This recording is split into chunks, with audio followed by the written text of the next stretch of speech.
Well, I think we have to take a step back first and discuss why we are where we are today. And number one, Obamacare is broken. Number two, the premiums are skyrocketing. And number three, access to health care is plummeting. It is responsible for us to take the time and do it right. We've seen it wrong in Obamacare. Now we're going through the process of getting it right.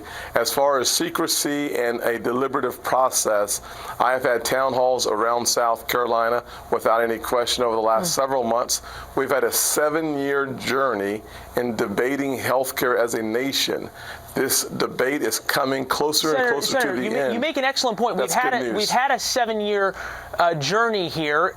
Republicans seem to all agree that Obamacare is broken. You use the words terminally ill.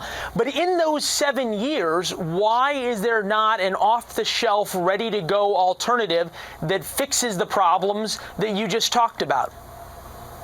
As you know, Leland, the Republican Party is a very entrepreneurial party. So the challenge we had was not that we didn't have a replacement plan. We had multiple replacement plans has been a part of the challenge. Yeah. We've had good, conscientious senators like Senators Collins and Cassidy working on a replacement plan. And then we have other parts of the Republican Party working on other replacement plans. What we're doing now is we're coalescing around one specific objective of providing greater access and more affordable health care for the average American, and we're taking all those plans and we've created an outline. We've sent it to CBO, and now we'll understand and appreciate the economic impact of our plans. Okay, there is a plan, though, that at least the Republicans in the House were okay with, not all of them, but enough to get it through the House. And when it passed, this is what the president said in the Rose Garden.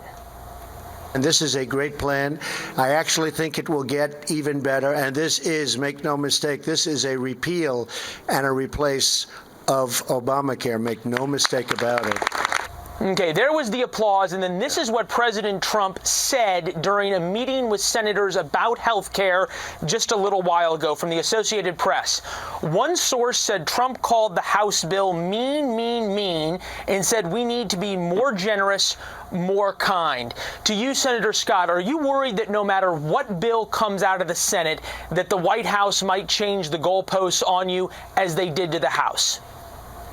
Well, it's certainly interesting to hear both comments from the president. If, in fact, he is being quoted accurately, I'm sure that he may disagree with the accuracy of that quote. I haven't heard anyone disagree with the accuracy of it, but go ahead. Okay, well, I'm hoping that he didn't mean mean, and fantastic, wonderful, amazing product. You can't mean both. So someplace it's not accurate. Here's what I will say about our process in the Senate. We have had a very deliberative process. I think if you look at the House bill as the base bill, you'll see a more generous portion as it relates to the Medicaid phase-out plan. I think you'll see a lot of flexibility as it relates to states dictating what they believe is necessary for their citizens and an insurance policy.